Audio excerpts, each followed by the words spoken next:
match officials, Caroline Aolo. Those shall be our match officials for the day. And just to inform you, we do have video challenges happening today. Something that also happened last weekend. So teams shall have an opportunity to challenge some of the decisions made by the officials. Today's game, Kcca Sportes, we are heading into this game. Of course, Nemo Stars is currently in position 1. Sportes is in position 2. VVC is in position 3 and Kcca is in position 4. However, things are bound to happen down on position number 4 and number 3. Should Kcca win today's game, they do have a very realistic opportunity of moving into position 3 and VVC moving in position 4. Should Sportes win today's match, they will cement their position in 2. Meaning, and of course also Claire is a constant starter there, and of course for Sportes I am seeing Lado in there, I'm seeing Pearl starting, I do see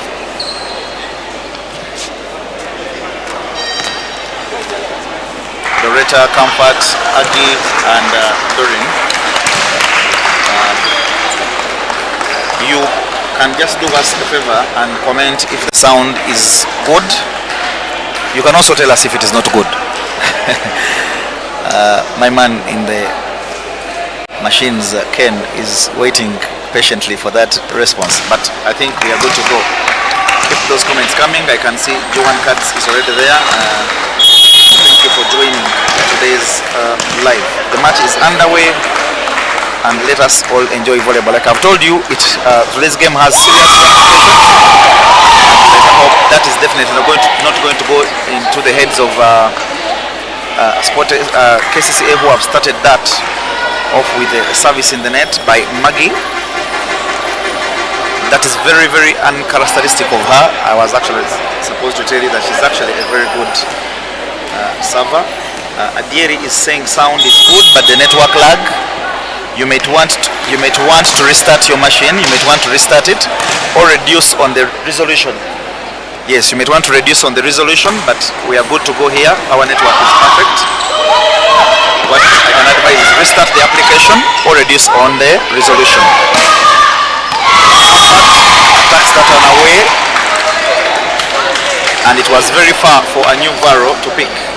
Very, very far for a new Varo to pick. Sportes starting off well. They seem to be comfortable. And let us see what Agnes does. She usually passes those services. So let's see what she does with this one. Let's see to the libero, who does not do a good job, but the setter is very, very brilliant on that block, getting Doretta unaware on that one and helping Kcca side out. 1-2, sorry, are the scores in this first set. The Gifted Twins saying Kcca it should be 3-0. Wow, that is a very, very brave prediction. Very nice pass by Comfort,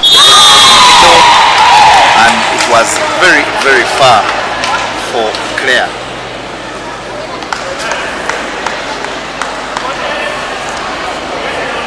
Tito Owinino saying thanks, S Media, you're welcome. The captain Dorin, the service box. There is a fight for that ball, and it will be a free ball to Sportes, picked up by Kalanzi. Backset there in one. Puts that away. Sportes ladies currently enjoying themselves. I'm sure their coach will be very, very happy about that performance so far.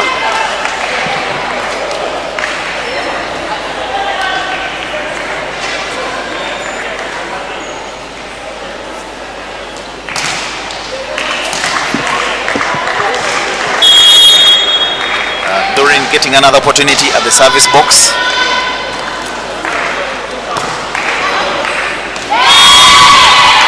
And that one is put away. She put too much energy on that one. And now they do have an opportunity to slide out immediately. Let us see how they execute that.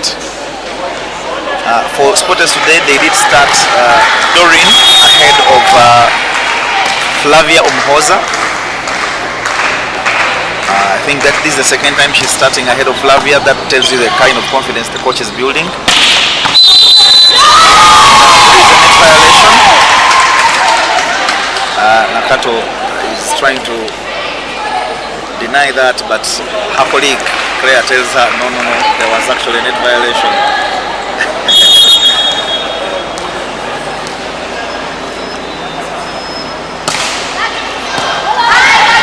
Not a very good pass, that one. Tosh puts it away. It is picked by the libero, and Kampala attempts to hit it. Ball 5. It's a free ball to Kcca. Let's see what they use it for. Tosh this time does not make any mistake against that block of Doretta. She makes sure. Yeah, the Kcca libero there, as you can see, still struggling with those receptions. They may want to change those liberos to give an opportunity to Christine Asekenye to see what she can do in the same position. And it is an ace. The ball was very deceitful from Claire. It appeared as though it was actually heading out. Even me, from the point I'm standing, I thought it was actually headed out, and that is the kind of deceit that Kalanzi Shamira, who has started ahead of Musolika, got. And Claire is looking for comfort, and the resultant attack by Pearl goes out, but it was very close, so she will definitely want to slightly adjust that, and you can see the conversation she's having with the coach. And they're in agreement that yes, the wisdom the coach is dispatching will definitely work. It's now 4-5. Claire serving for the third time. I hope they do not let her pick that momentum. She looks for the libero, gets the libero. And this time round, Pearl opts for a dump, succeeds to get by getting a free ball, and Lado stretches her arm very long to ensure that she dumps that above Tush.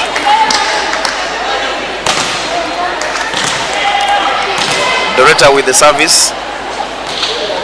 Yeah, you can see the court cleaning. We do have a lot to do about our facilities in Uganda, so you'll definitely have to bear with us. You'll definitely have to bear with us.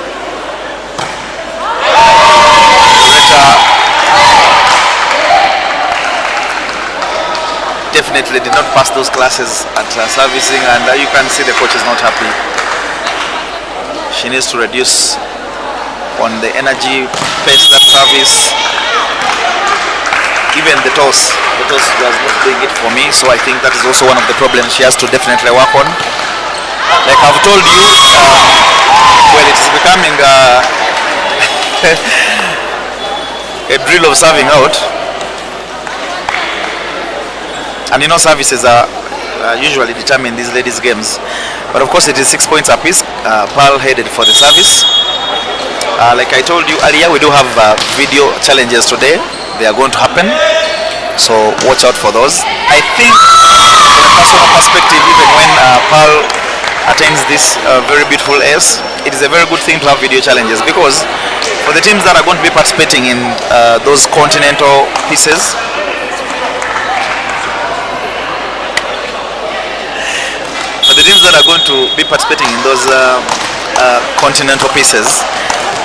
video challenges must happen at those continental pieces. So it is something very interesting that UVF is adopting through the S Media.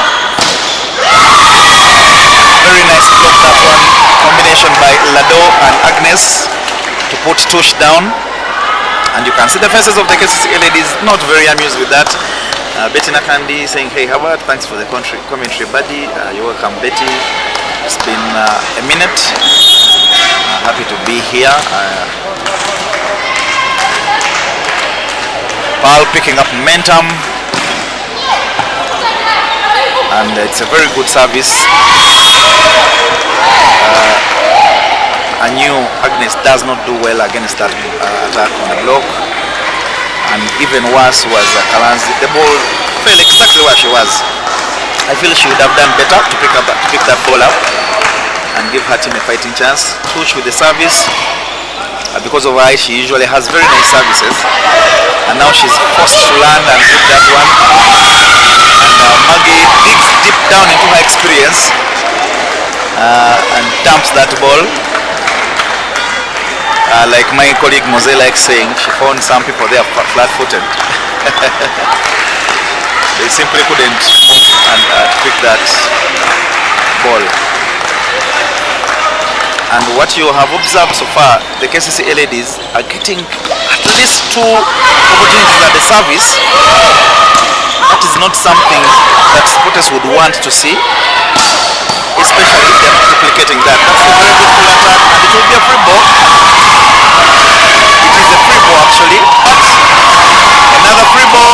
They had the ball, and this time round, makes sure it does not return. You can hear the noise. People are very excited with that attack. I am personally excited. It was good wisdom from Comfort to add her that ball. Beautiful decision, that one. And an even better decision by Lado to add more power to that and to make sure that she puts that away. Bwambale, you are always in Kcca. We need to investigate you, Bwambale.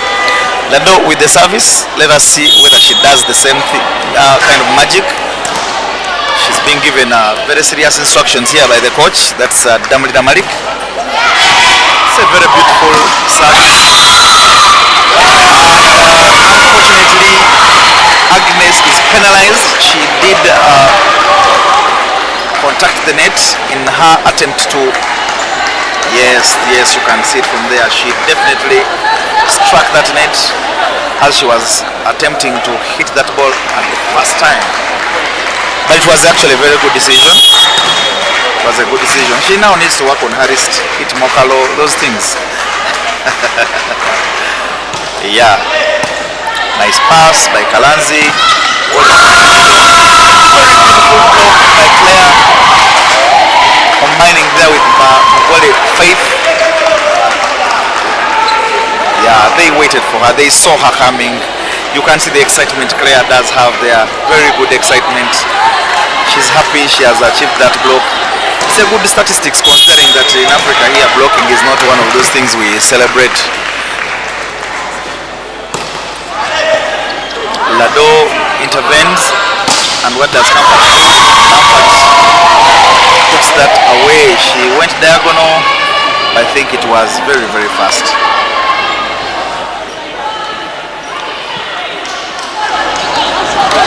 And now, as we speak, it is 11-10. Let us see what happens. Once again, Lado again is targeted. And this time around, Comfort makes no mistake. Rises high up and strikes that on the line. That definitely needs some kind of wisdom, because now the other time she went diagonal, now she chose to go on the line. Agnes at the service box.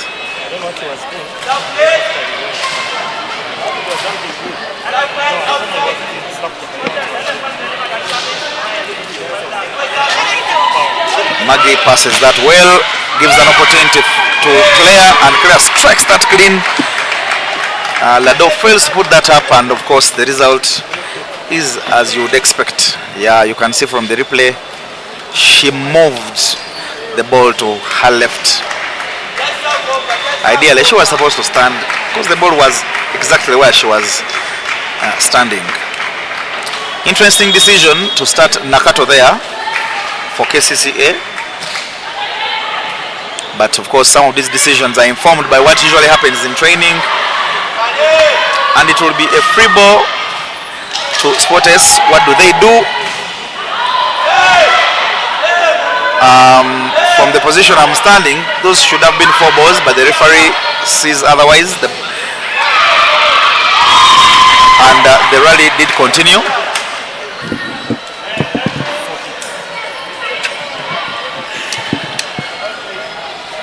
The rally continued until Tush herself hit that net 4 times. The result, the ball heading out. Akiteng during the captain at the service.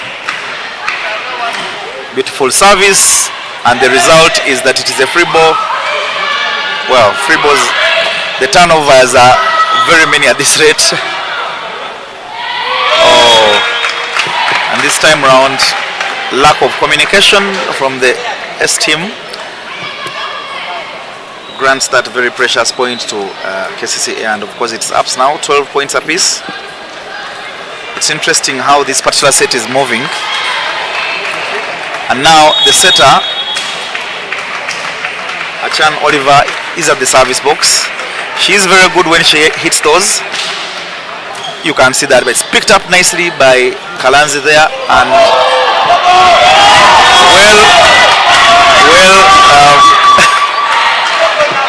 it has taken shouts from the fans for the referee to accept that now this time around there were 4 hits.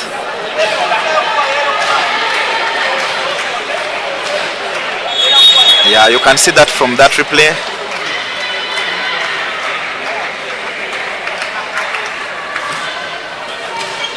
But that tells a lot to the setter. It means she must increase on that height for comfort. And that diagonal hit by Tush gives Kalanzi no opportunity to put that away. She instead uses one hand, and that ball heads outside. First timeout, Team Sportes, and the 2 gap lead explains the situation. Oh, it's actually 3 points. Kcca leading by 3 points, 15-12.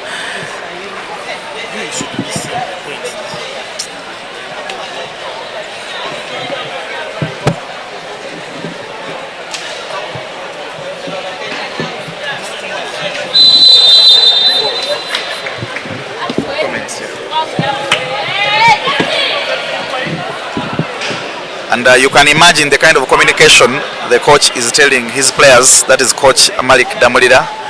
Of course, he's not happy with what is happening. I wouldn't be either. And now this is the 3rd opportunity at the service box Achan is having. And like I told you, if they let her get the opportunity and the momentum, she's going to hit those services quite well.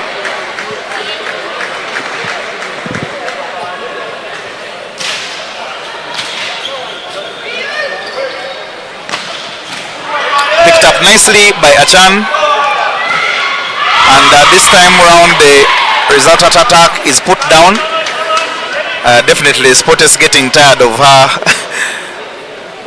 passage. Kijambo Elias is very excited at what Maggie is doing. You will be investigated. Maggie Ju, what are you trying to say? Comfort. For the 2nd time in the game, she puts that away. She puts that away, and you can see that from the gesture she's telling her coach that that was hers. Yeah, of course it was yours, and no one is doubting that it was.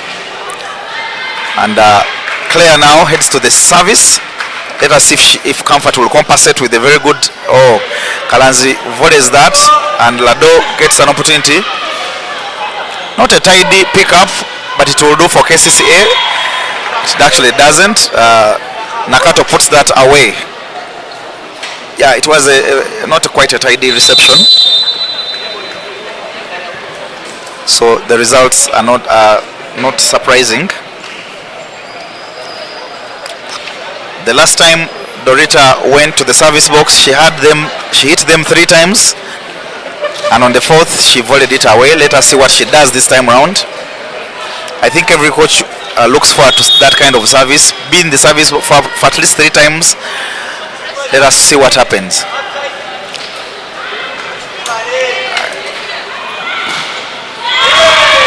Wow. Lado and team quickly need to find a solution for Tush. She's hitting them hard on the line. Diagonal, you can see that. They need to find a very quick solution for her, because now The KCCA setter is getting quite comfortable pushing that ball in two, sorry. Nakato now.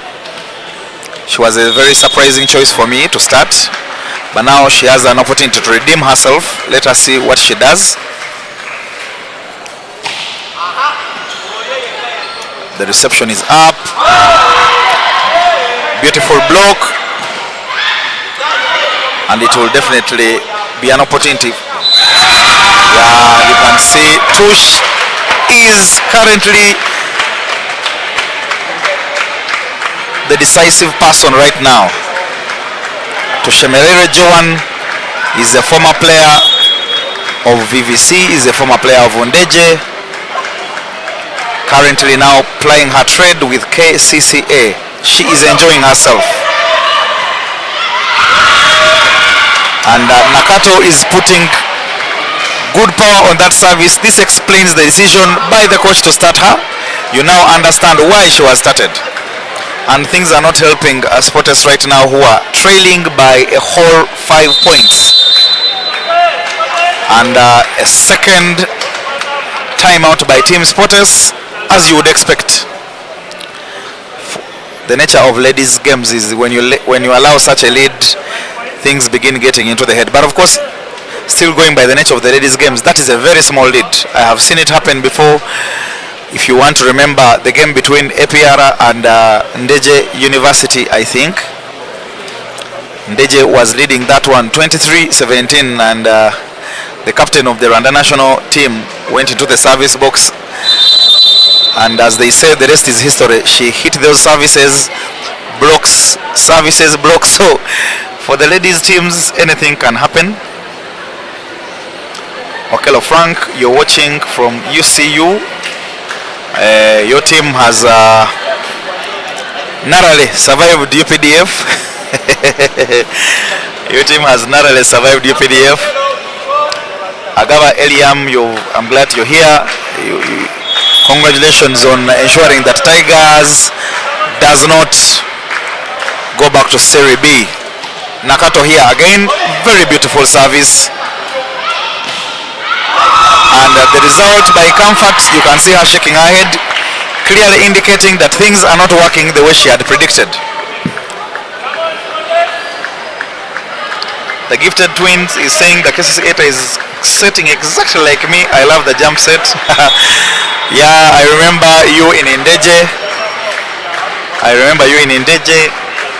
Odeke Moses, you were saying you are at the location. Where are you? You man, you need to come here.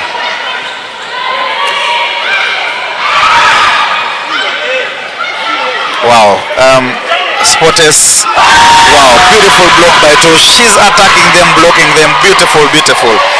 She will definitely be my MVP for this set. Sporters must, as a matter of importance, must quickly find a solution for what is happening on court. They must do it quickly, otherwise the way things are moving, it is not pleasing. This is the 6th service by Nakato, 6th service. And I think she heard what I was saying. She got tired, but I'm sure she will not receive any kind of insults from the coach. That is enough. And now let us see what Sporters does. And yes, what it does is first of all bring a double substitution. Aisha for Doreen and Flavia Omohoza for Pearl.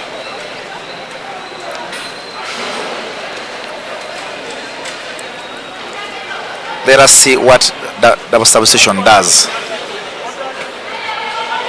Maybe you would want to tell me, would you have done the same from a coaching perspective? Would you have done the same?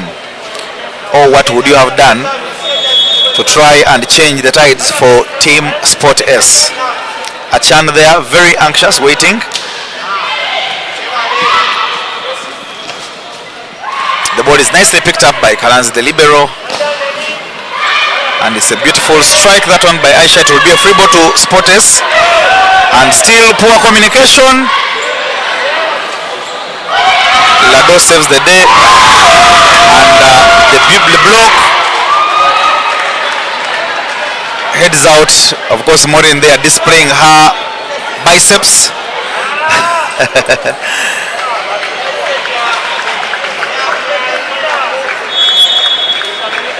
Of course, there was that substitution.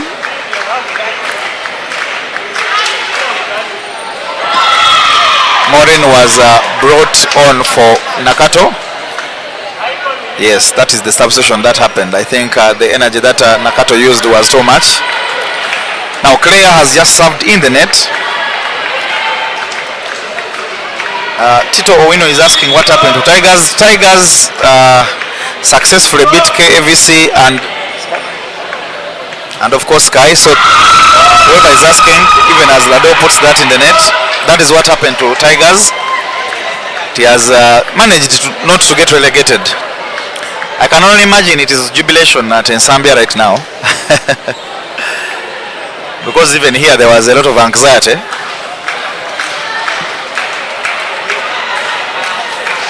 Morin goes to the service box. This is our first serve of the game. Even ever since they brought her on as a sub. So let us see. It's a beautiful service. Beautiful service. And Kampa swings.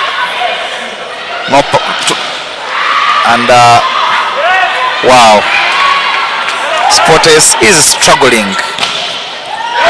Wow. And as you would expect, it is now set point team Kcca.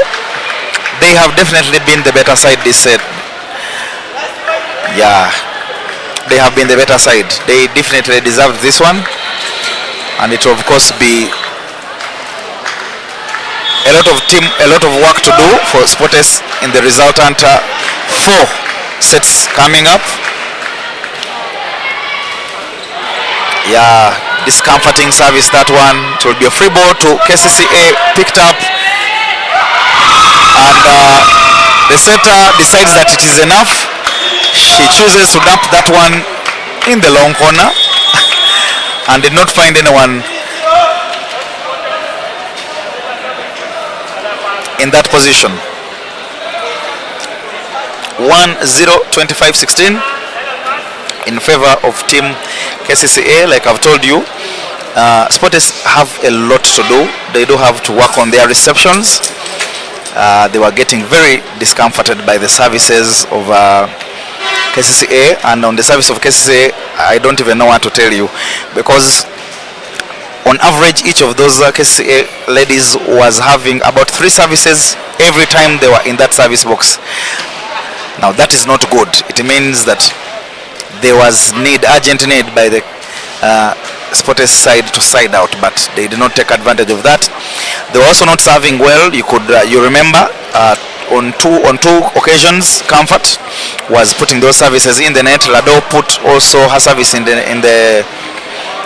Comfort put hers away, Lado in the net. We also had Doretta there put hers in the net. So they actually do have a lot to work on in terms of services.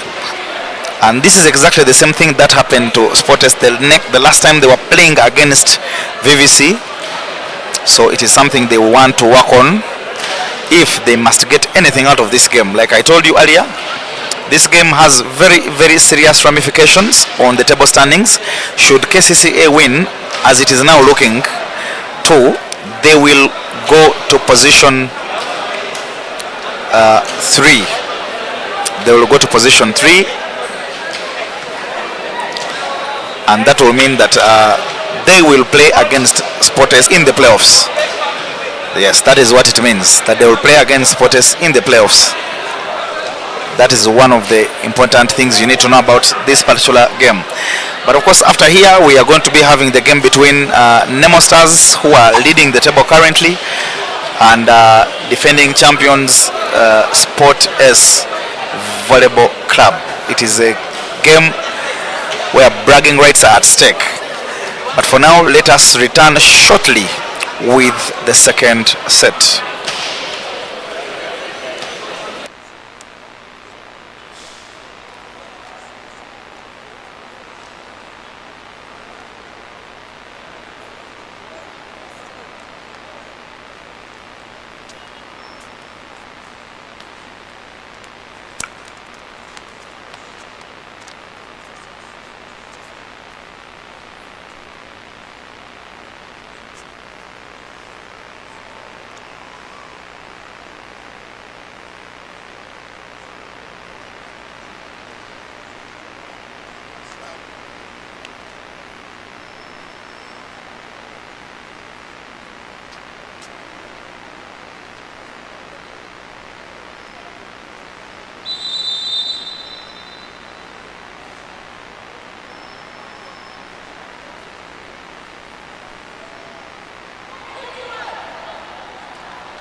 Now, welcome back to the second set.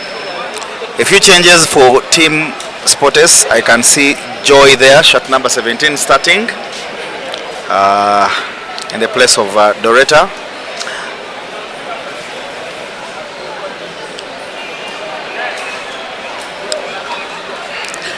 And for Team Kcca, nothing has changed. They have brought their original starting lineup.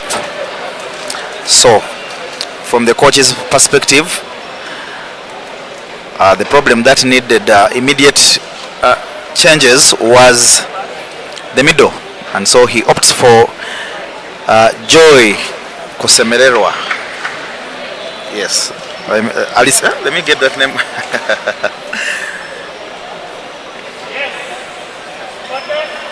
Asemera Joy Patience. Yeah. Okello Frank saying Sportes is disorganized, but they will win. Quite hopeful there. Joan Card said it's not over, it's till it's over.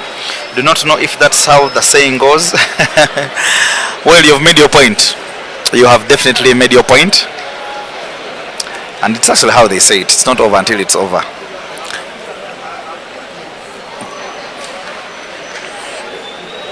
And you can also tell us what you think Sportes can do to better Kcca in this particular set. There is some communication there between the referee and the team captain, that is Najuko Claire. She has been a very, very instrumental player for Kcca this season, especially in the second half of the season. Very, very instrumental. Ball is picked up. Oh. And Comfort misjudges that one. Misjudges that one and ends up almost hugging herself.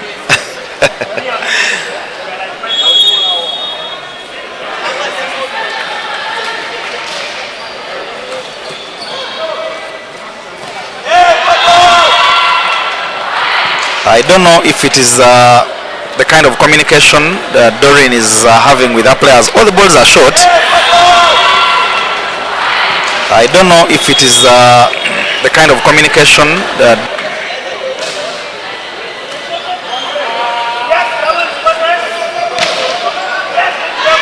ball is picked up by Mogole Faith. Yes, and the referee judges that there was a net violation on that one. Well, the scoreboard is not reading pretty well for Team Sportes. They are trailing by a whole 3 points. Ball is nicely picked up by Lado, backs it in 2, and the ball is hit strongly by Comfort there. Beautiful swing.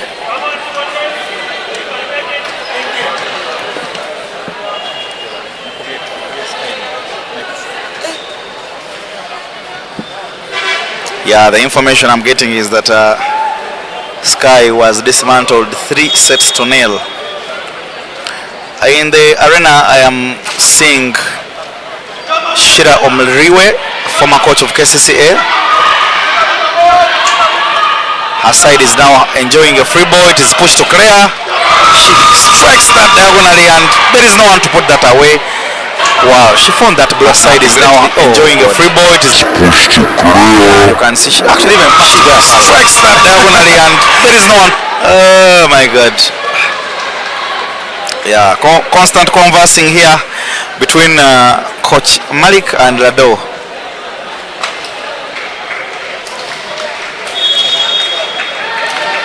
SLI Irene, you're saying you're live from Denmark. How is Denmark? How is the weather?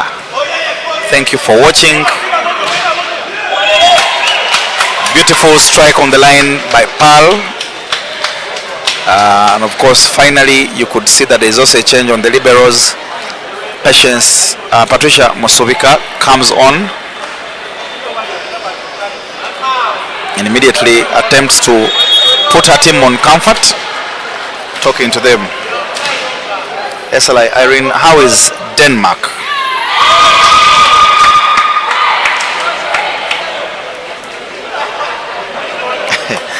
I don't know why someone is throwing in laughing emojis. You need to tell me what is funny such that I also laugh. Oh my god. Claire heads to the service box here, and the last time she was there in the previous set, you saw what she did. Delivered 6 of them. Actually, there were 4. It was Nakato who delivered 6. Ball is picked up, and will it be a free ball? It will be a point to Team Sporters as Tush puts that away. She's enjoying this game, I can tell you. She attempted to dodge that block and was looking for that position where the tee, close to the tee where Doreen was, and you can imagine. 3-5, Sporters chasing, and it will be a free ball. It is not a free ball, it was a beautiful service. An S from Pearl. It's her second S of the game. She had won the previous set. Beautiful S from her. Let me just hope she maintains that momentum. She found that reception stacked up together and they failed to communicate. Nicholas Kunsa saying, come on Sporters, let us see if Pearl has listened to you. She this time round goes away. Immediately washes away the ace she had just made. Yeah, you can see the disappointment on her face there. And now it is an opportunity for Nakato to do what she did in the previous set. 6 services. This time round, fate does not allow her. She puts that away. Much to the relief of Team Sporters, because trust me, going by what happened last set, you do not want her to serve you the second time. Lado in the service box.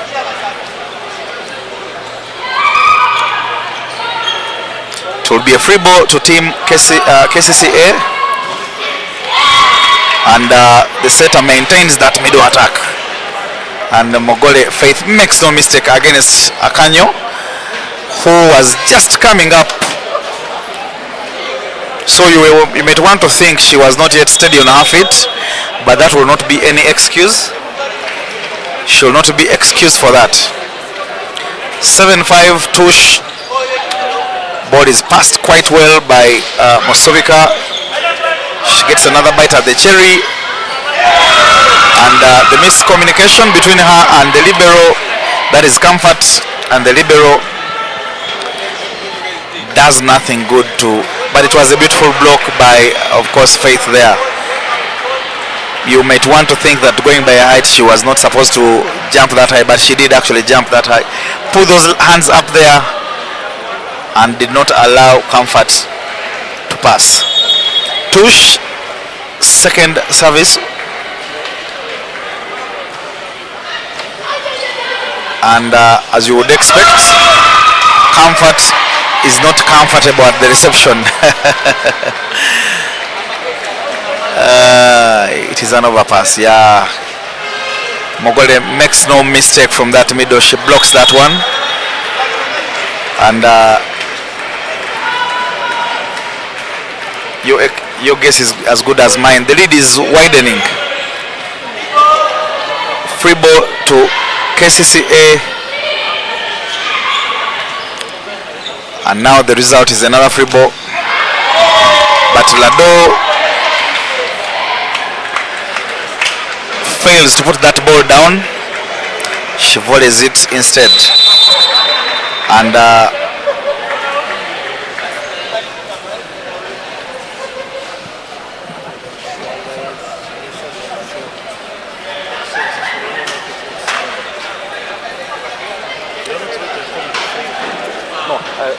that one has just come. I was just on the other one.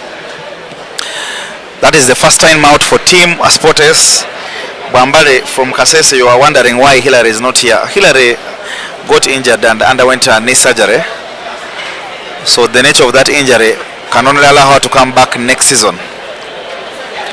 But she usually comes to watch the games, and I'm sure if I pass my eyes around, I'll see her. She's very supportive of her team, so she's definitely not happy with what is happening, but she has nothing to do about it. 10-5, Kcca leading. Coach Malik is definitely not happy with these charges. I was having a conversation with Coach Insobuga, and his pain is that you train something and the girls deliver something different. I'm sure that is the same pain that Coach Malik is having. But now Tush does not want to know that pain, puts that service, and Comfort once again puts that away. But by now she's definitely used to that. She knows how to control the pressure. She'll definitely make good of those points, considering the fact that she has been left there. But Tush is now on her 5th service. Nice pass by Lado, and let's see what happens. If you've realized what they are doing, they are forcing the setter to push those balls to Comfort, giving her that block.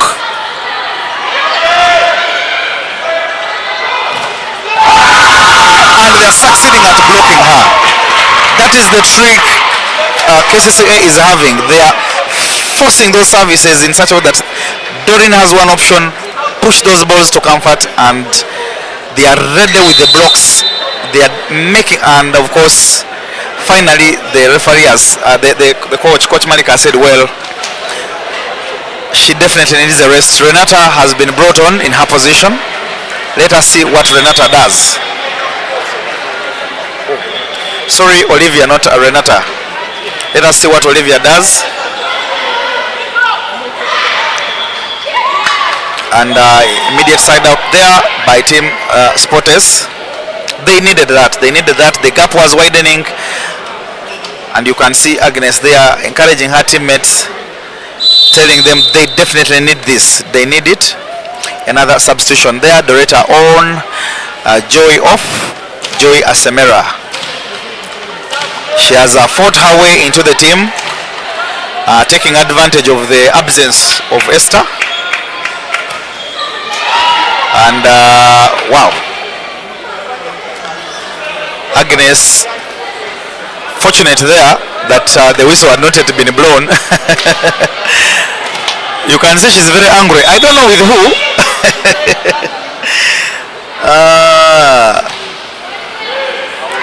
Wow, beautiful service. It will definitely be a free ball to Team Spotters. What would they use that one for? And Tush wanted to show them how it is done. She's blocked. Oh, so it was Maggie wanted to show them, but Tush puts that in the net. Julie saying this team is becoming like Manchester City.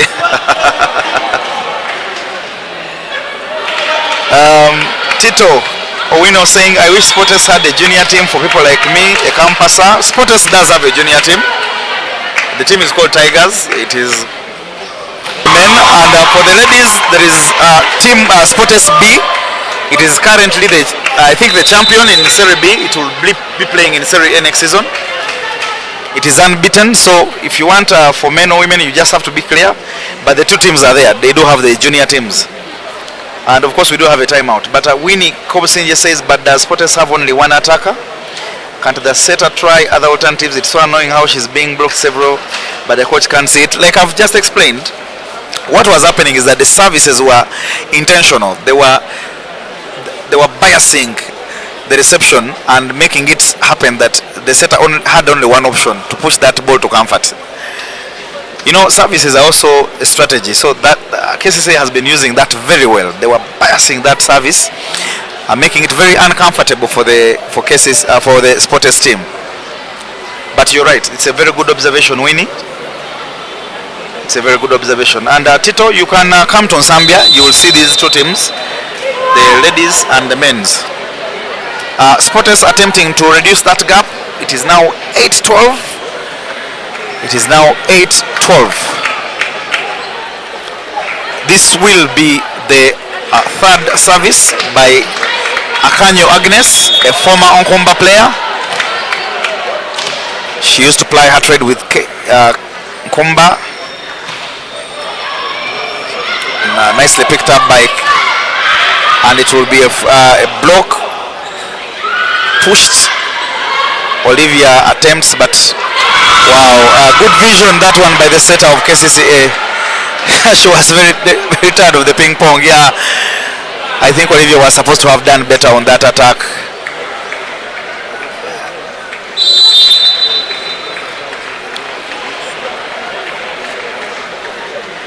And there is a substitution. Doreen is taken off. Flash Umuhoza, as we call her, Flash, is brought on. And you can see Doreen immediately heads to the touchline. She's being spoken to. Let us see what Flash does. My word. KCCA are enjoying themselves. The setter Achan is having no time for this. You send a free ball, she executes it. You can see what she does with that very swift left hand of hers. She was looking for that libero, angrily telling them, play volleyball. You came here to play volleyball. Play volleyball. I like the attitude. Nice pick by Olivia. The resultant attack by Pearl, a former Ndeje player, is not successful. She puts that outside. Yeah. We're also not happy with them, definitely. They should know. They should know. Maggie Namialo heads to the service box. Extremely talented server, that one. Sporters will want to break that service immediately, not to give her momentum. And you can see that kind of service, not a beautiful pass by, and the resultant attack by Olivia is not even better. Yeah, you can see Doretta encouraging her young sister that you have to do this. You definitely have to do this. And like I've told you, they must break that service. They must break that Namialo Margaret service, because she is a very good server. Very good server.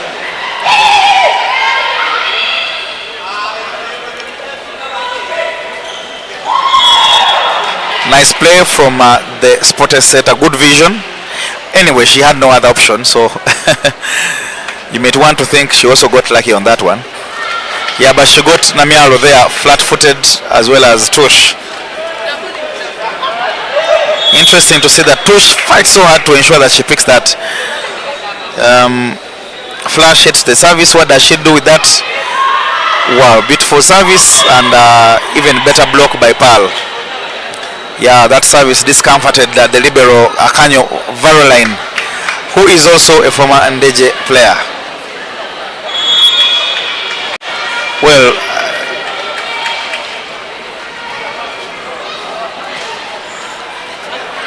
another discomforting service put away by Anyo, and the result, as you can see, good momentum there being picked up by Flash. She's serving those ones really hard. And let us see if she continues to look for the libero, because she has succeeded at that. This time around she goes for Maggie, an experienced receiver, and it's a free ball now to KCCA. Beautiful block there by Doretta. Wow, and you can, my God.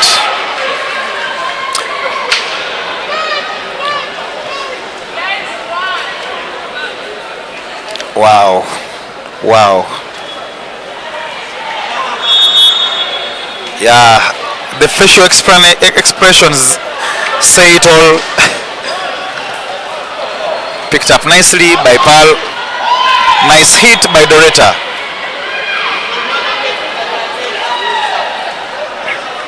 Don't forget that immediately after this game we are having another very, very interesting game between number 1 placed Nemo Stars and defending champions Sportes Volleyball Club.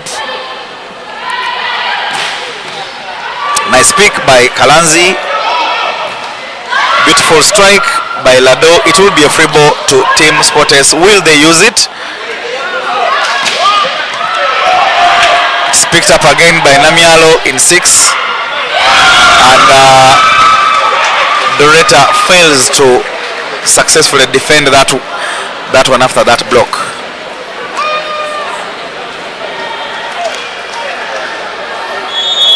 Yeah,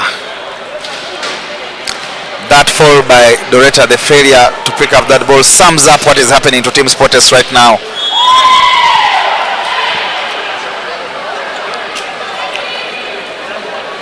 Achan puts that service in the net, and the coach having a word with her there, clearly not happy with what is happening. And you can Doretta here being encouraged to jump serve. I don't know if her coach will be pleased with that kind of advice. But yes, she gets an S on that one.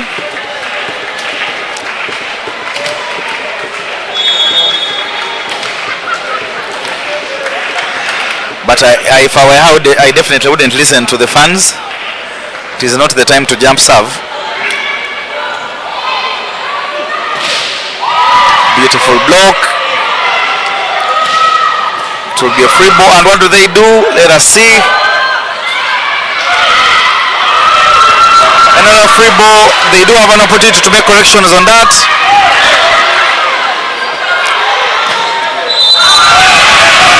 And the referee observes that there was a net violation by Lado. Usually this is why I say spectacular play, you let the play continue. Yeah, but it was a clear net violation. Yeah, clear net violation. You can see that from the cameras. Yeah, you can see that. Meanwhile, the ball was heading out. Actually, it went out. So you can imagine the disappointment Lado has.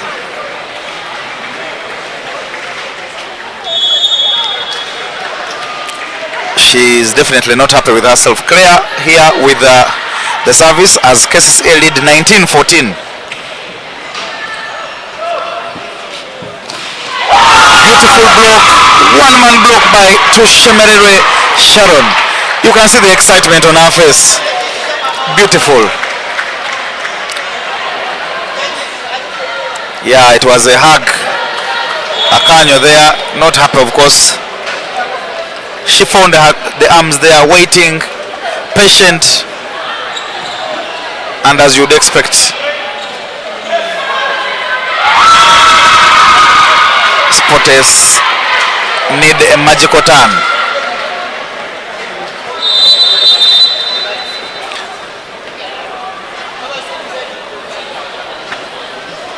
Like I told you, should Kcca win this game, they will come to position number 3,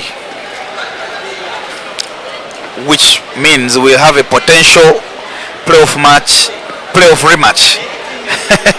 We shall again see Kcca taking on Sporters again in the playoffs. So it is not yet good news for Team Sporters if they go on like this.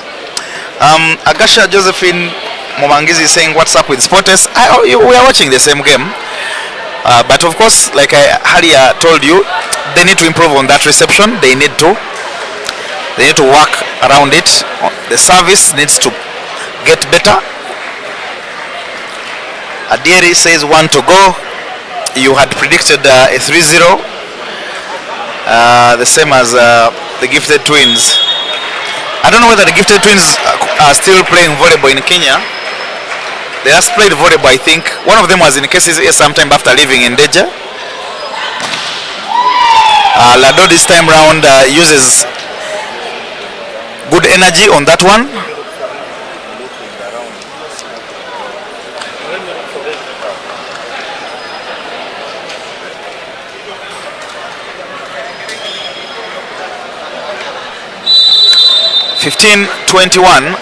Substitution here for Team Kcca.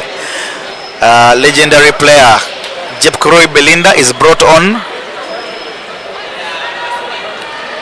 She has very, very good specialities in reception. She's a very good backcourt cover.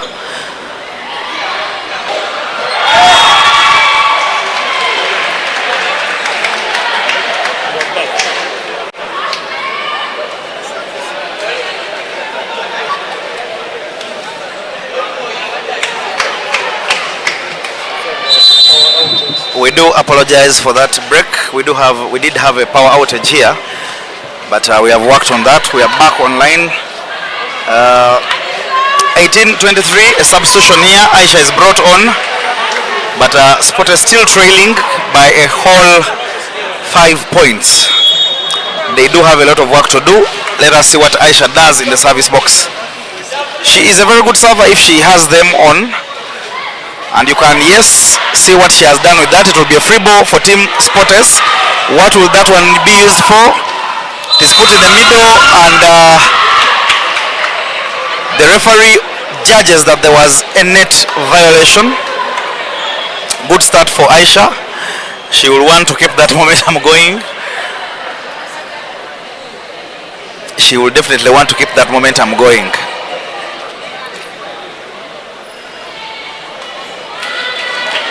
As I earlier told you, for a ladies game, anything can happen anytime. Charles Mohonja saying we can do better than this. Definitely they can. Bambale network, yeah, it was a power problem.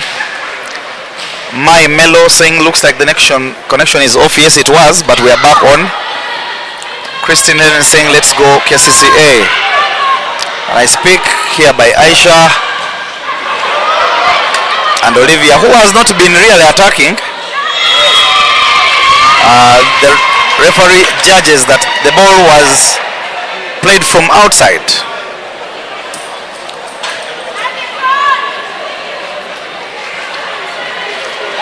I will need to talk to Olivia to understand why she's not attacking these balls. And yet she has the title of a power attacker now. She needs to tell us. Beautiful service, that one by Aisha and S. I told you she can hit them good if she decides to, and she's getting the momentum. I highly suspect the Kcca coach might call for a timeout, because as things start, it is 21-23. They do not want her to pick that momentum. It will not be a nice thing for them.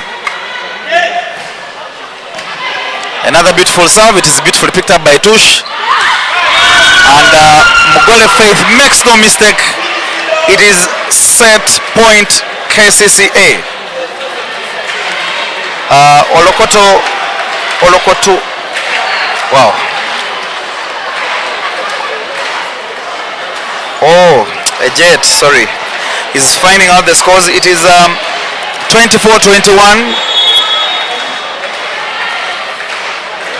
Jet, why was I failing to pronounce your name?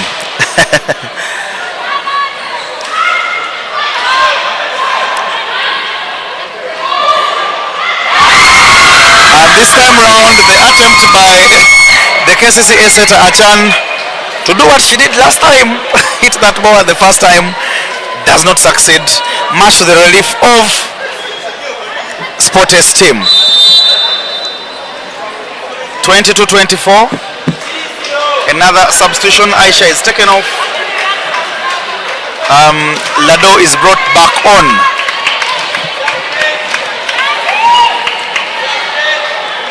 Kcca hanging by the thread here. They are now praying. Wow. Agnes Akanyo gets tired and decides that it is set down, and it is now 2 sets for Team Kcca and 0 for Team Sportes. Many talking points here for Team Sportes. Once again, you could see they had improved on the reception, on the service towards the end of this particular set, but I think it was quite late, and so they need to pick up the momentum, pick up where they have left off from the third set, and ensure that they take it all along the way. It is 3 sets to go, by the way. This is the beauty about volleyball. It gives us a 5-set thriller, so you don't have to move an inch as we wait for the third set to come shortly back.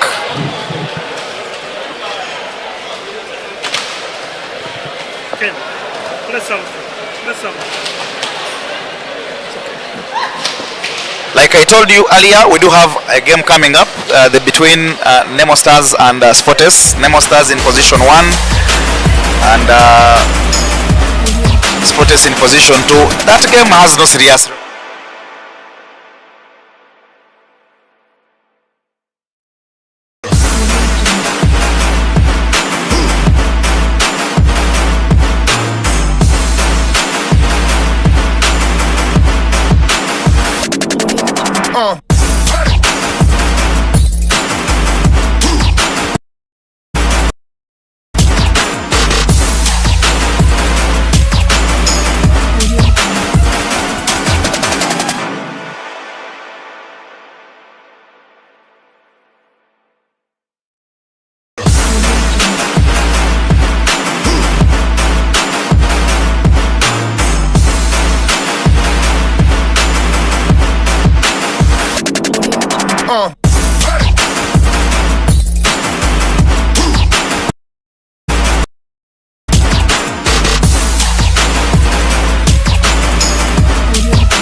Of course, even for Team Kcca, I'm sure they might want to rest a player or two.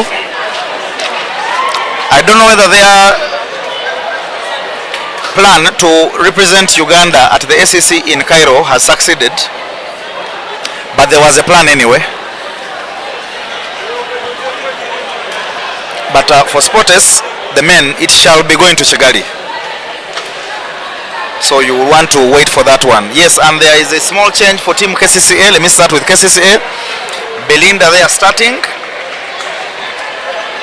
And that is pretty much the only change. Of course, Nakato also back, but she did start. She was just only taken off. But she's now back. So Belinda is started. And for Team Sportes, Aisha is back in the starting lineup, as well as Doretta. The same applies to Flavia Omhoza, is starting ahead of Doreen. Let us see what happens with this team. The beauty with having a very large squad is that you can try out as many options as you want. So let us see if what the plan by Coach Malik, whether this plan will succeed. But I'm hearing fans shouting that 3-0. I don't know where they are being prophets, but well, it is now 2-0, Kcca leading, and that prediction pretty much can happen.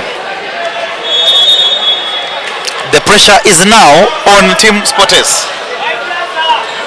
Nice pass by Lado, and Agnes shows intentions, hitting that very powerful through the middle.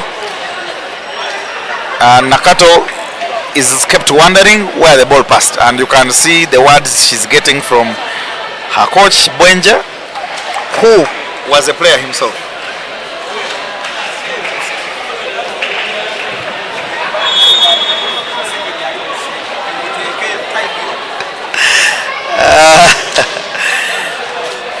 beautiful pass by Belinda. She does that comfortably. This time round is picked up by Kalanzi. And the block touch by Claire created a situation where Belinda had moved. But she's usually in position, especially in that position 6. She picks up those balls. Sport is starting this particular set with serious intentions.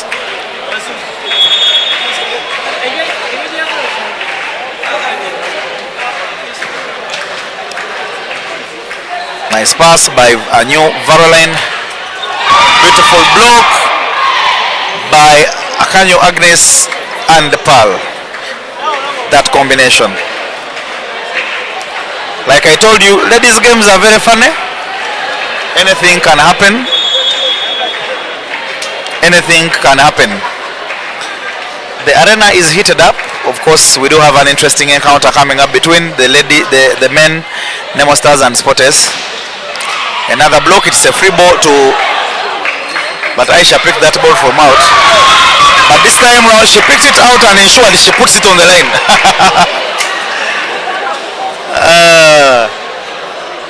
Well,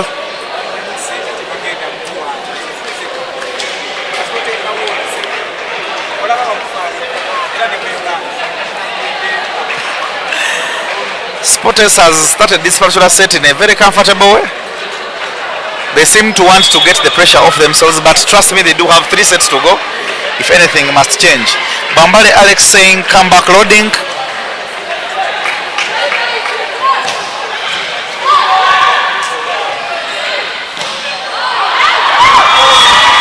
And I'm sitting next to someone who is raising serious doubts in Nakato.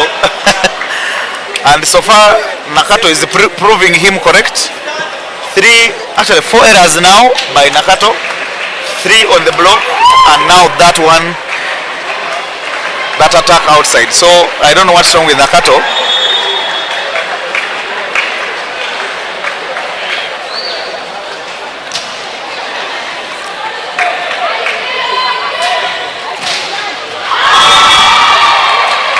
And Tush is now not getting it right. Let me hope it is not an issue of fatigue, because usually these girls are fit. Not a beautiful pass here by Kcca. They are going to have to pay for that. It's a free ball to Sporters. Push to Aisha. She uses all her energy, but it is picked up. And what does? And those will definitely be 4 hits by Claire. And it is now 7-0. Very unprecedented. Considering how Kcca was playing the last 2 sets, you would not expect this kind of result. And they have now been forced into a timeout.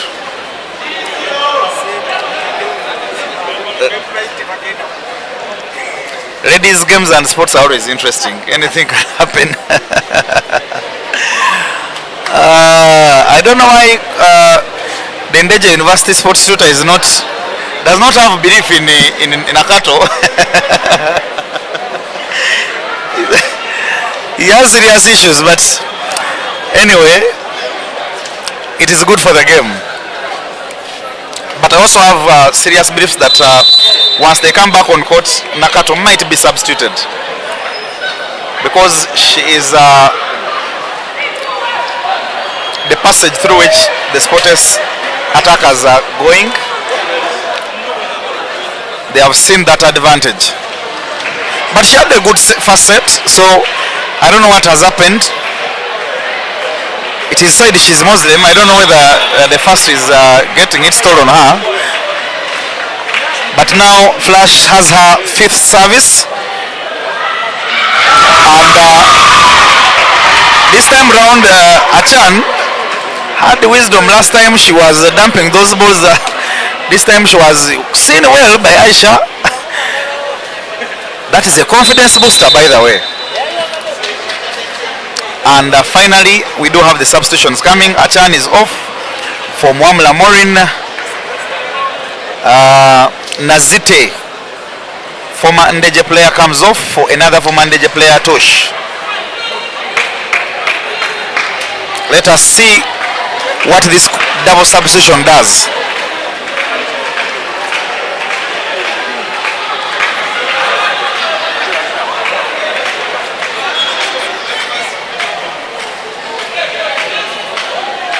Sixth service by Umuhoza. Sixth service by Umuhoza. It's a beautiful, beautiful service. It will be a free ball, and what will Sporters do with that one? It is placed in 4-2, and Pearl puts that away. She decides to go for the hands, and it's blocked out. Good wisdom. That is exactly what she was supposed to have done in the previous sets. Don't go for the kill, just make sure you score. And as we had predicted, Nakato is taken off. And shot number 15, that is Akanyo Agnes. Oh, she has a similar name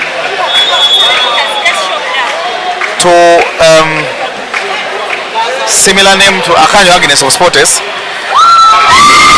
Flash on her 8th service. My God, she is enjoying her time in the service box. Unbelievable things are happening. 10-0. Who would have seen this coming? Not even me in my wildest dreams. And you can see she's taking her time at the service box, giving it time, breathing in and out. And she has another S. And the ball, wow, it was a block out. Wow, beautiful, beautiful things are happening for Sporters right now. Nazite thought that the referee was not seeing, but the referee, Mr. Obo, was very vigilant. And I'm now looking for that statistics, because that must be the 10th service by Flavia. It will be a free ball to KCCA. What will they do with that one? And there are 2 hits in the net by Akanyo Agnes. 12-0. Those are 11 services by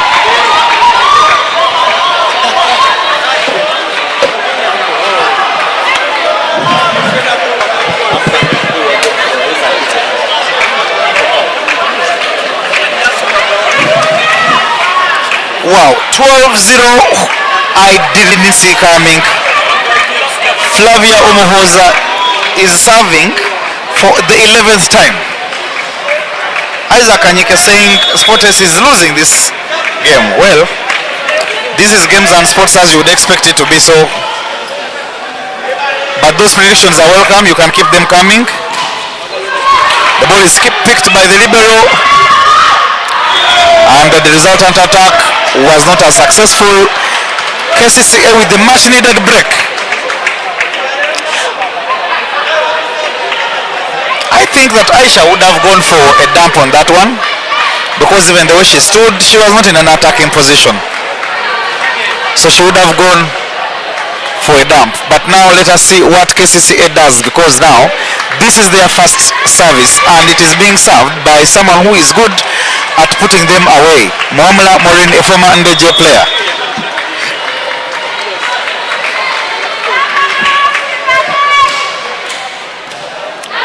Picked up nicely, and Pearl does not make any mistake. Even with the net violation called, the ball was already put away. Yeah, there was a sight that Eunice violated that net, touched that net. 13-1, the gap is only increasing. What will Pearl do in the service box? Will she replicate?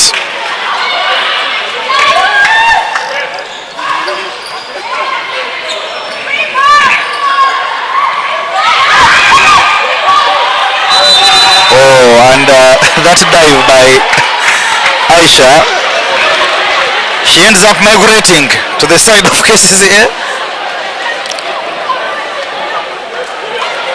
but she had definitely given her team an opportunity to at least defend that ball. Kcca is not believing that Sports will win this game. Well, games and sports. Nice pass by Patricia, and Lado hits that with all her strength against the setter's block, and as you can imagine, it is a block out. That's a beautiful push by Flavia. Yeah, it's a good confidence booster. They needed it. They definitely needed it. Akanyo Agnes, what will she do?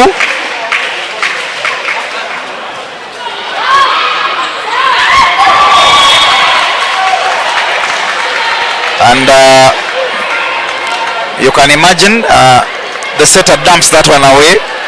It was not a particularly good pass from the captain, Eunice.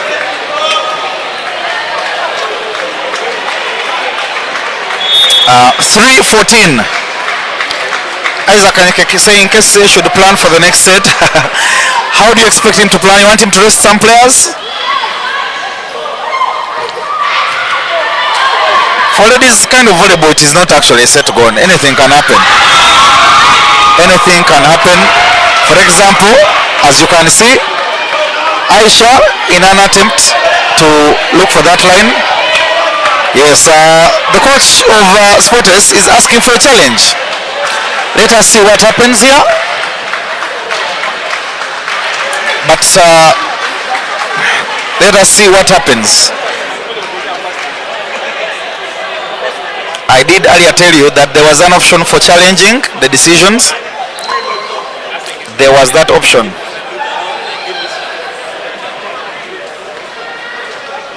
Yasmin Chove saying, why do I feel that Kcca might take this set as well? Well, it is games and sports. Anything can happen. We have seen this happen before. So if it happens, no surprises, and we shall not pay anyone for guessing correctly. We are anxiously waiting like everyone else, but of course people inside here have the opportunity to observe the screens as that particular game is being replayed. They do have that opportunity, and we are waiting to see what the decision by the referee will be. We do have video challenges, but still the decision by the referee is final. The decision by the referee is ultimately final. What do we have here? We do have a referee standing at the technical area observing, and whatever he's going to observe, he will translate that communication to the first referee, Mr. Obo, who will then pronounce himself on the matter.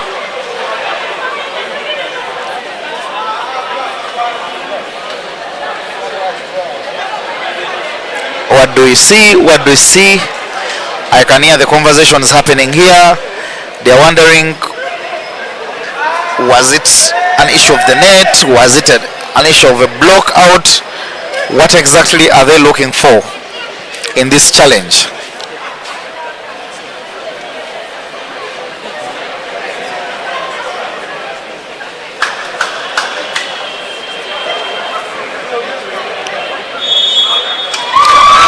And the referee, from the advice of the video challenge referee, judges that the ball was out. Kcca, why are you laughing? Why? You need to tell me. I also want to laugh, my friend. Kcca Isaac. And well, it seems Yasmin's prediction may well come to pass, because as we speak now, Kcca is chasing 5-14. 5-14.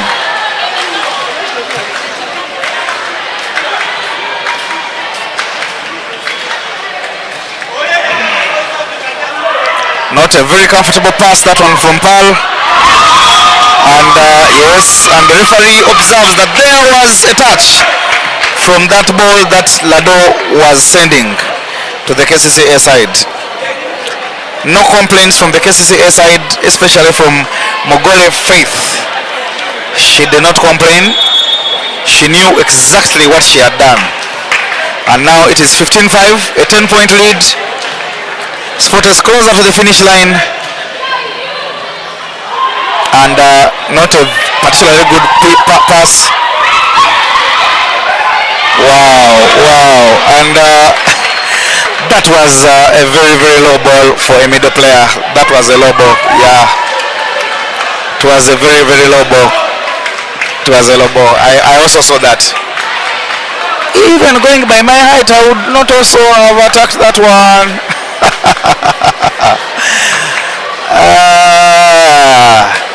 Abana bagenda kunzita leero. I'm tall. I'm relatively. Anyway, well, miscommunication here happening by the reception team is not doing a job right now. They are literally quarreling on court. They are not communicating. They need to communicate. They need to communicate. They were serving. They now have to receive. And the situation is not being done any better by the noise from the crowd calling for 3-0.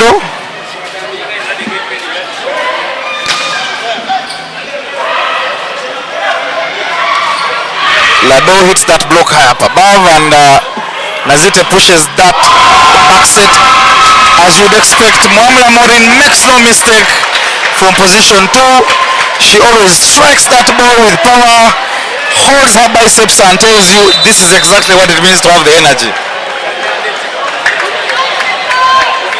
Hey. What's the unit? And this now forces Sportes into a timeout.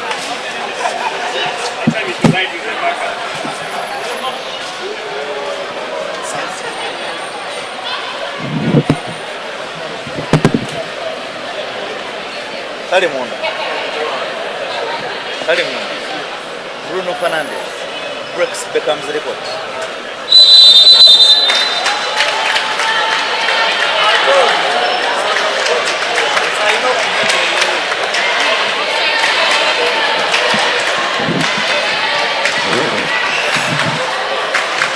We are back from the timeout. Someone has made a very interesting observation that apart from Eunice Amron, the rest of the Kcca players are actually former DJU players. And Eunice is a former Sports player. Oh yeah, that's even an interesting observation. So basically, Kcca has no original players on this team as it stands. Interesting. Well, it's not comfortable receiving. And Lado wanted to murder someone, but it will be a free ball. And they might easily get punished. But they were lucky this time round. Muamla was very ambitious. She put that much power on that one. On the attack by Lado last time. I want to see that attack. Where did it go? I want to see if someone was hit. Those are the things I love to see. Aderi, you leave things of height to people who have height, but we do have a substitution here. Doreen is brought on for Aisha. Renata is finally brought on for Flavia Omohoza. Aderi, as you may imagine, I am told. Guys are Kcca saying Manu fans, hey, you leave Manu fans alone. Isaac, you leave Manu fans alone.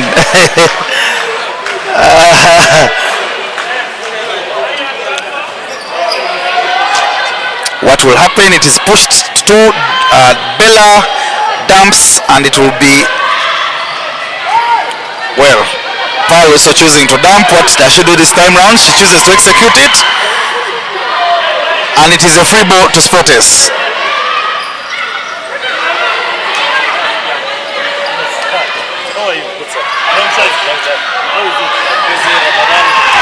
And finally, Paul puts that away to extend the lead to 17-8. They have two, we have one, but so you need to win, eh? We need to win this one also, otherwise they'll take us. The league is getting tough, eh? Yeah. It's good, it's a good challenge. Adele, you're trying to find your match. We are height mates, I can assure you. We are height mates. No need to worry. You can meet after fasting and we see.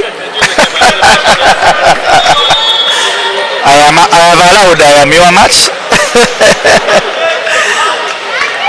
Lado with the service. Discomforting service that one. What does Bella do?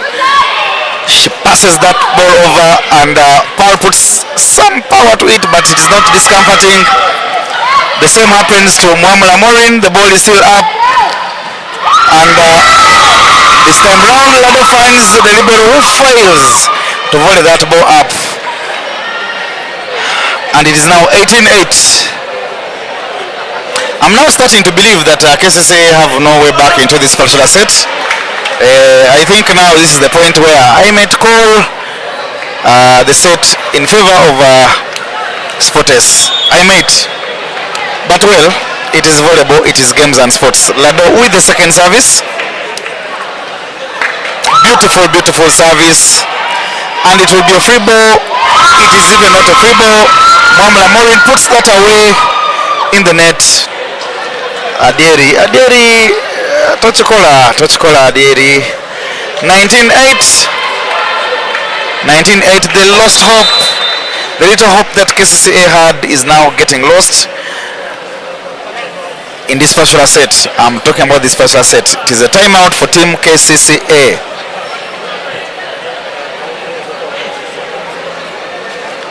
Sports leading this one 19 points to 8, but Kcca leading 2 sets to 0. So Sports, even when they win this particular set, have a very, very long way to go. They do have a long way to go. And I can see the conversations happening on the touchline by legendary player and now coach Albert Guy, who is one of the assistant coaches to Coach Malik, as well as an assistant coach to Warren Mahanji, the head coach of the Sports men. We return from this that timeout. Every game is peculiar in its own way, but here each team is assigned a particular number of timeouts. Lado with the service. Beautiful, beautiful service. It shall not return, and it is an ace.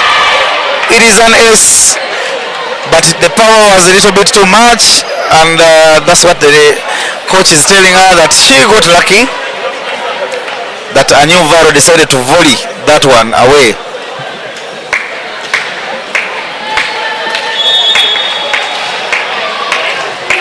Sport is finally seeing the first set in sight,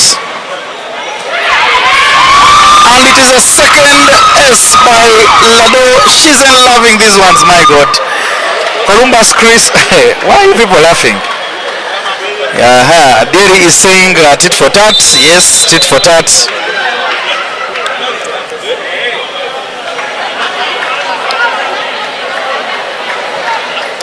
What will Lado do?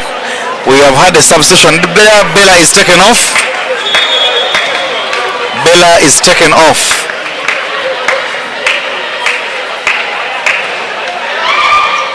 And this time round, the energy is too much. The energy and power is too much. 9:21. 9:21.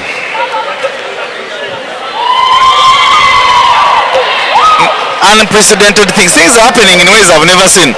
Who would have thought that Maggie would serve that ball? Not even in the net, but outside the court. 22-9 are the scores. 22-9 are the scores in this particular set. Double substitution is another one happening. It's actually just another double substitution. Paul for Olivia, Lado for Comfort.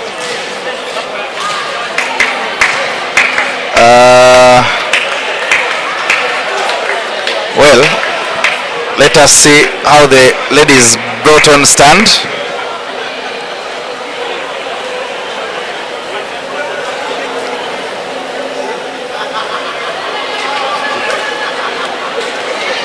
and of course they are doing the right thing as it should be.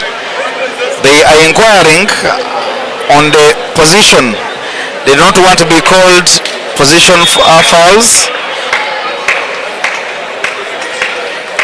Adiri is saying, I can imagine below 10. Well, it is games and sports. Good block there by Renata. And this time around, she uses her wisdom, makes sure that she scores. It's a dump.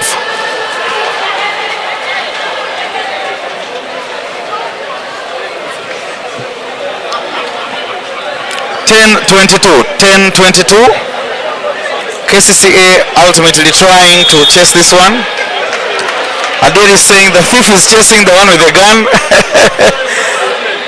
The Waganda say embwa egoba w'ekiwempe. Olaba embwa egoba w'ekiwempe ate gwe olina akaveera. That's a beautiful strike in the middle. Achan couldn't definitely block that.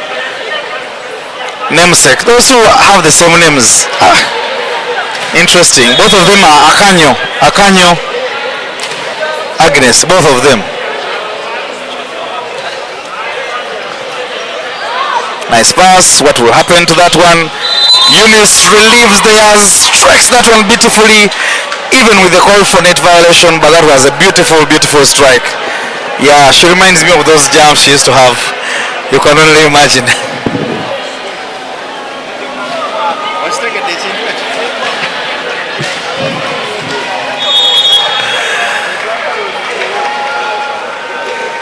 Columbus Chris saying Kcca shouldn't be losing by underage points. I don't know what you mean by underage points.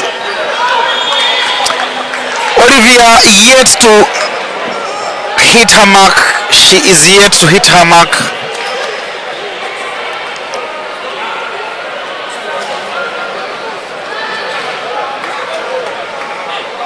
She definitely needs her groove.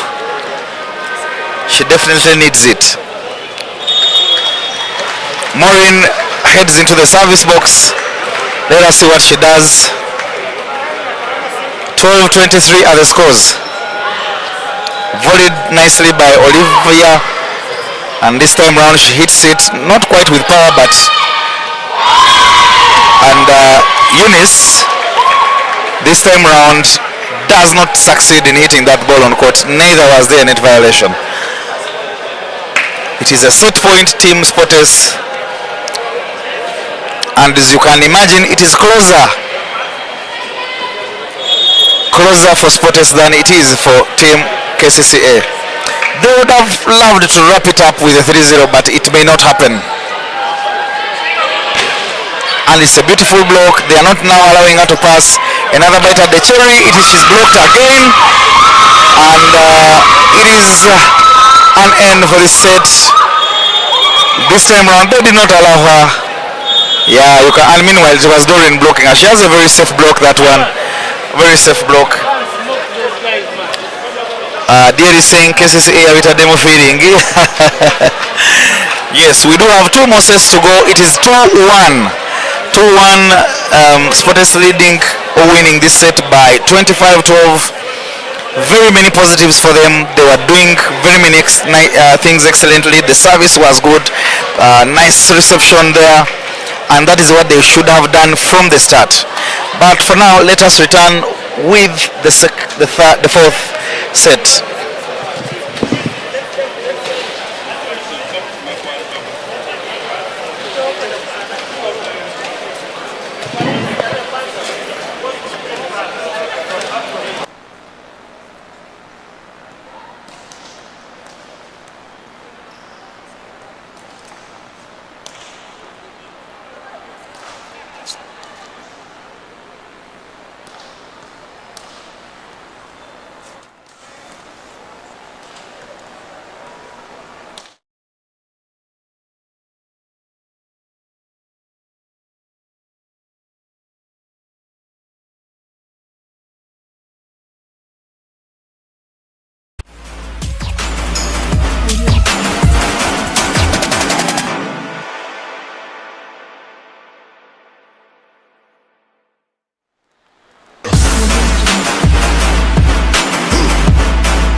And we do return for the fourth set.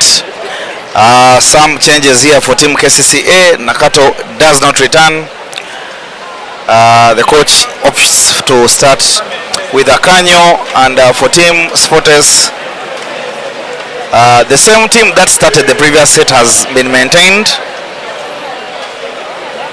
It has been maintained. It means that it worked some serious magic for the coach. And as you know, the old adage, never change the winning team. Fourth set underway. Let us see what happens this time round.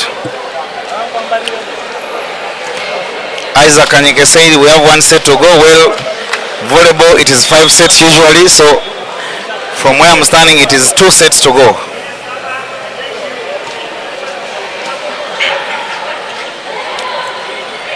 And it's a free ball immediately to Team Sportes. What do they do with that one?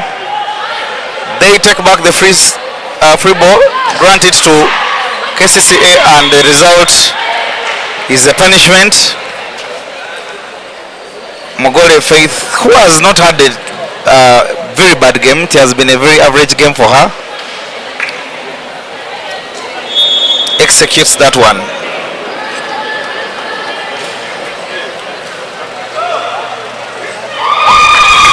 Good vision from Flash. Very good vision, and she immediately heads to the service box. The last time she was there in the previous set, she served 11 times. Let us see whether she's able to replicate that. This time around it's picked up really nicely, and there is a dump by Akanyo against Akanyo. But Akanyo of KCCA succeeds with that dump. She finds Aisha not in proper position.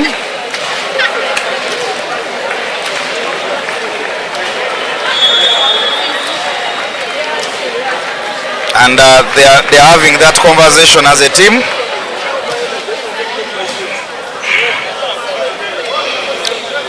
It will be a free ball to KCCA.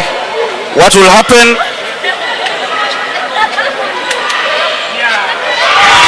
And it is a block by Pearl. She went into a contest to see who does better blocking. She won that one. Yeah, beautiful.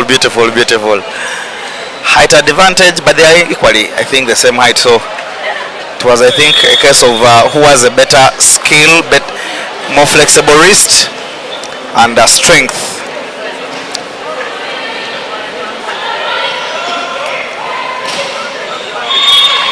And Tush is now attempting to make a comeback with those attacks she was having in 4. Yeah, hitting that line against Akanyo Agnes and Aisha Kebirunji. This particular set has serious ramifications for both teams.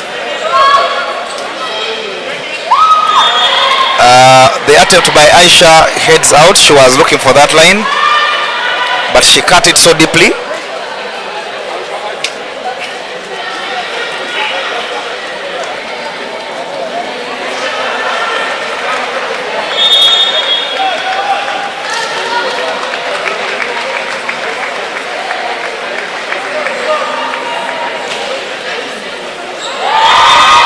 And Claire gets herself an S. Claire gets herself an S. And terrible miscommunication, that one, from the libero and her receiver attacker. Judging by the way she was stationed and her attempt to get the ball, she thought Paul was going for it, and yet Paul saw the same. Now Paul is being targeted once again, and she's only shaking her head, and I'm now sure they are going to hide her. They don't. Yes, they are attempting to put her away, but going by the position of Claire will be looking to, yes, she was trying to look for her again. It will be a free ball to Sporters, picked up nicely by Aisha. She asks for the ball, but it is not a good ball from the setter, and it is a free ball once again. They get lucky there as Tush puts that away.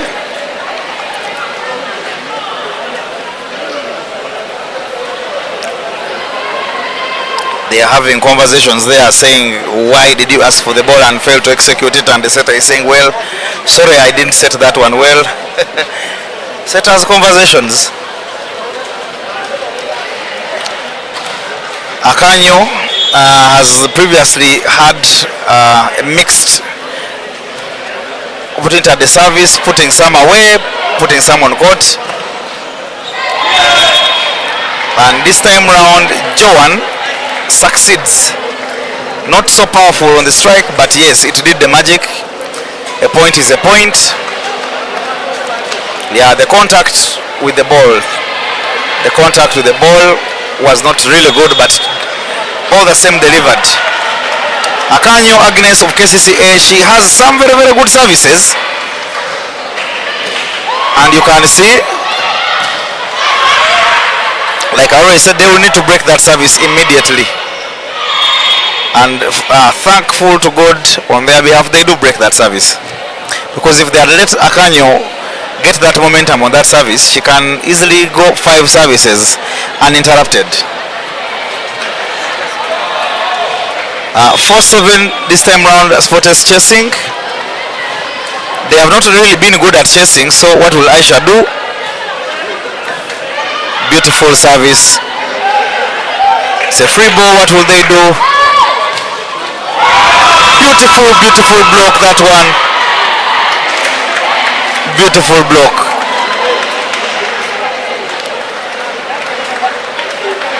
Yeah, she found there Mogole Faith waiting for her, and she directed that ball back to the court. Beautiful block. And now Josh.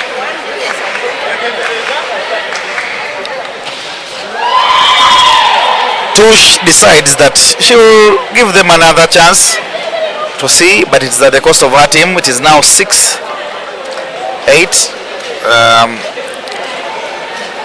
She's having a conversation there with her coach. The conversation must be rotating around, why not? You were serving these things in training. What is happening? Lado, who has had a fairly good game compared to her colleagues, is in the service box. She has although lost some services, but that has been a good service. Picked up by Aisha and executed really well by Doretta, who is enjoying volleyball equally like Joy, courtesy of the absence of Esther, who because of work commitments is not able to join her team often, but I suspect that she will be around for playoffs.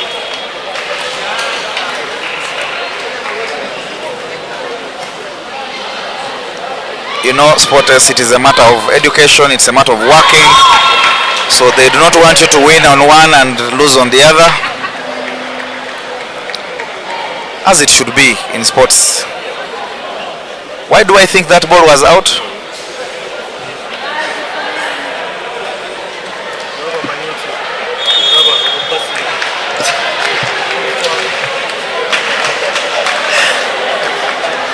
It will be a service for Maggie, and the resultant back shot by Doretta is not successful.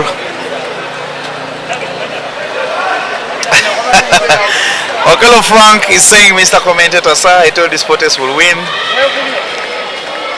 Trust my prediction. Well, the game is still young. It is still young, and as we are seeing it, Kcca is leading this one 10-6. So, well, Pearl strikes that one really hard in the net. I think the ball was not to her liking, especially on matters of the height. But I also think she attempted to pin that ball. She would have, she would drive that ball to diagonal, and immediately Coach Malik calls for a timeout.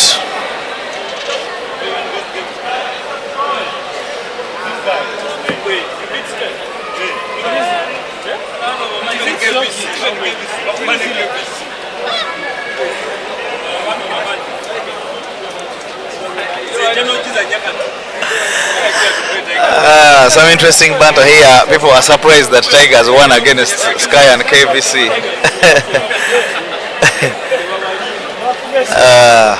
But yes, we do have an interesting game coming up between Sportes men and Nemo men, and both teams are in the building. I can see the men here of Sportes dressed up in their traditional black and yellow jerseys, as you would think and expect. The Nemo lads will be putting on white with navy blue and orange stripes.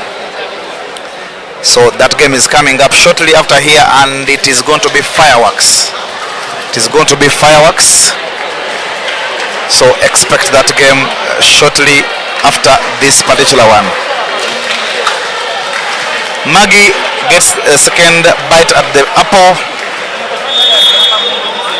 She was anticipating the referee's whistle. It did come, and she delivers the service. It is effective because Aisha, like Pearl, puts the ball in the net. And Comfort is now being brought on in the position of Pearl.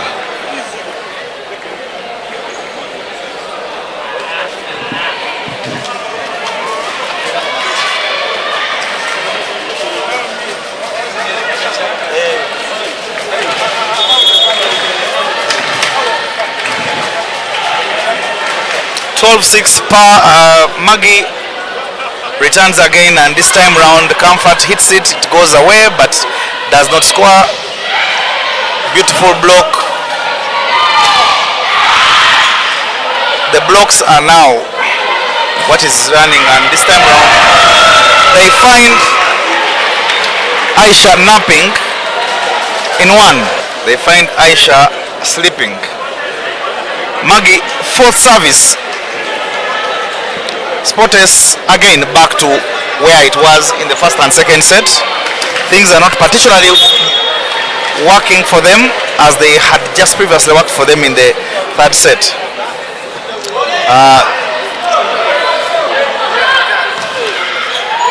Block on court. Why do I now believe that the Sportes team has resigned from this game, even as they bring this double substitution? A flash off, Renata on.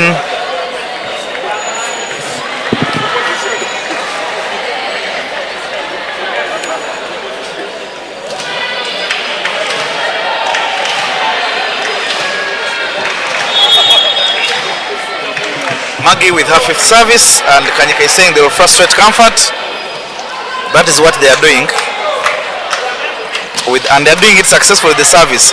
Tush fails to put that ball up, and you can see the disappointment on her face.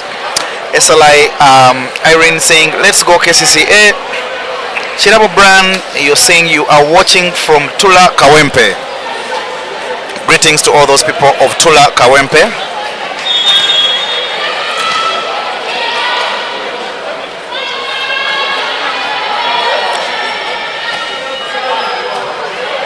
Nice pass from a new Varoline. Even a better, beautiful attack by Najuko Claire.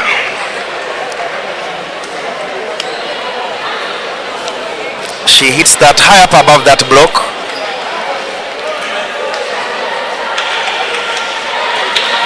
Kcca running away with this one, not giving Sporters an opportunity.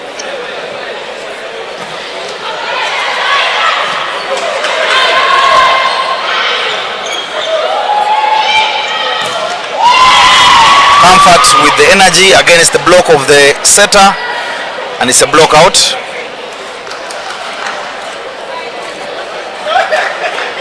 Yeah, she hit the outside arm of the setter, and it is now 7-15. Sporters continue with the substitutions. The double substitution is reversed. Flavia Umuhoza back on with her colleague.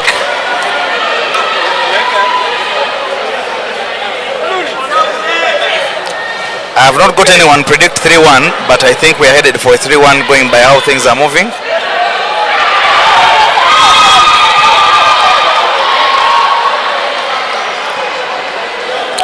And the coach of Sporters is calling for a challenge. He feels there were 4 hits on that one. Let us see what happens with the video challenge.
What is the decision?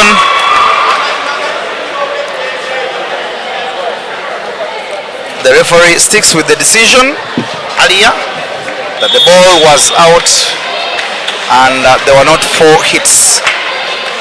And so the lead continues 16-8. Beautiful service by the setter, back set, and that was a block out. Comfort succeeding on that one. Sporters doing the chasing this set.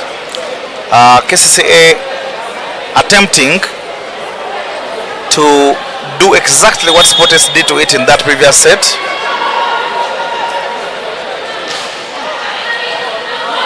Nice pick by Maggie, and an even better block by Agnes Akanyo and Lado.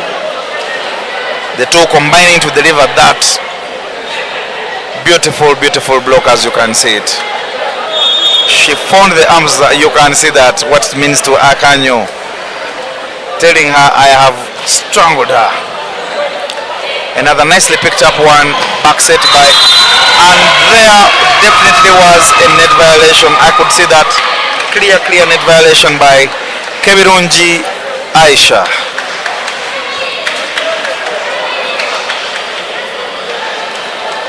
Yeah, you could see that she went with the net, literally carrying it. She went on a fishing expedition.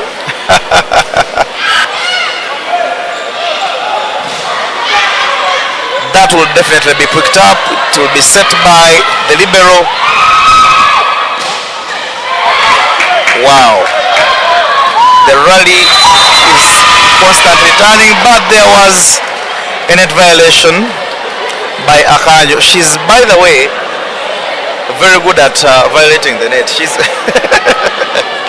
as you can imagine, she's very fond of that anyway. She needs to work on that. Yeah.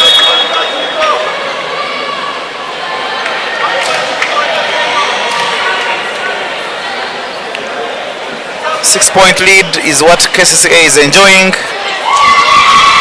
It is now cut further to 5-point lead because it is now 12-17. 12-17. Very good service there by Akanyo Agnes, looking there for Claire and making sure she discomforts Claire and leads, of course, to a timeout.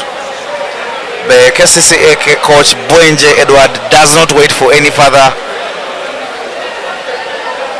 onslaught. She decides that she has had enough. He decides that he has had enough of that rally and calls for a timeout.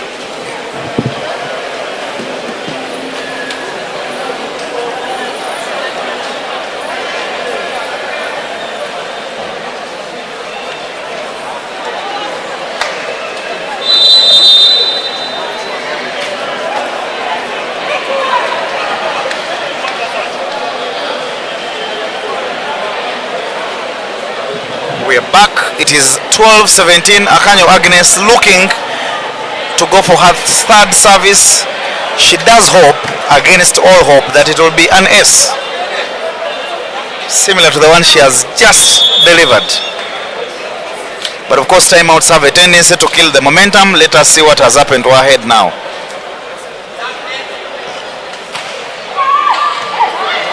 Beautiful service.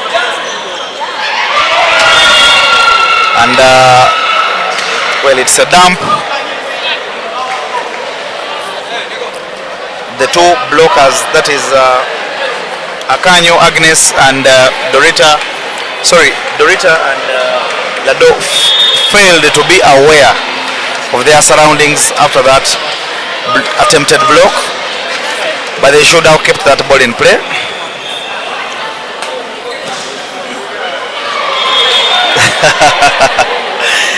Chijambu Edrisa is saying Maggie. Yeah, I also saw Maggie talking, rolling her eyes in the timeout there. In my mind, I was like, I would remind her that she likes assuring people. A good observation, that one, Chijambu.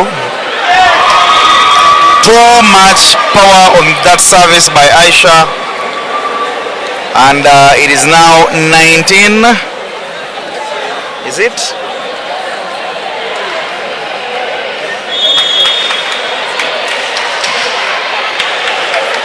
(18-13).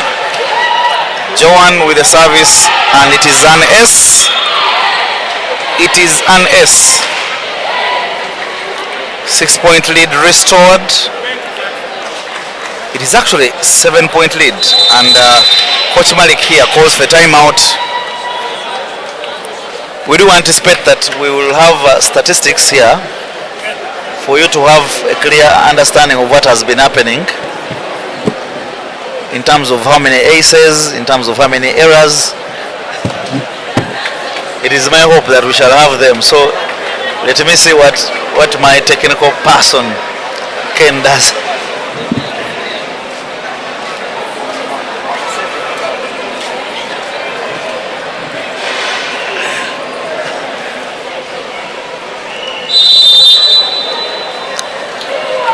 I don't know what, from my perspective, I do not know what you would think that Coach Malik is telling his charges, but let me hope he's not resigned from this particular game. 20-13, 5 points away from winning this match. I can only imagine how the celebration will be. Tush with the service.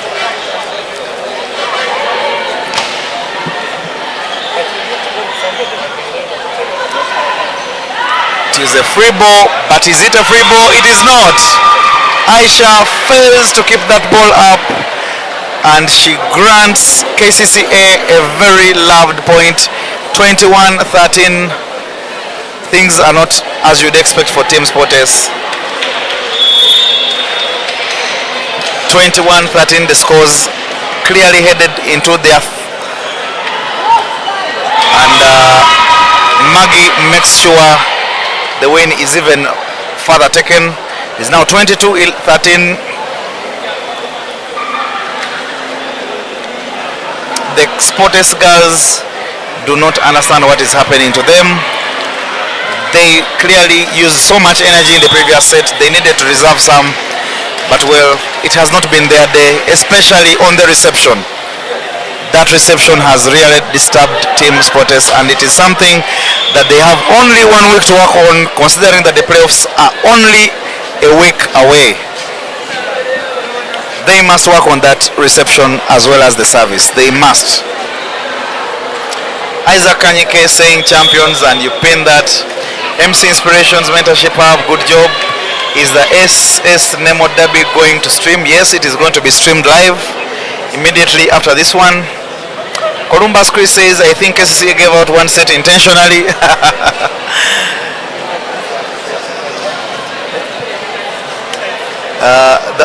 Tito Owino, we are waiting for the next game. Yes, the next game is coming up right after this one. Beautiful, beautiful service, that one from Lado. And what does Sportes do with it? Comfort attempts to put that away. It is picked up nicely in the 6, and Tush puts it in the net. 15-22.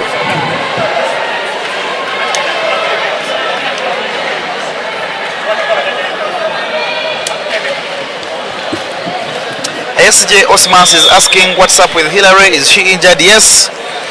Hillary got injured, underwent surgery, but she'll be back next season. And it is true that we are definitely missing her service, but she'll be back better and stronger. Bagaba Vicent is already wishing hard luck to Team Sportes. Paul Patrick Impima, the KCCA team is bad, but after beating someone, you give them energy drinks in the third set so that you can come and beat.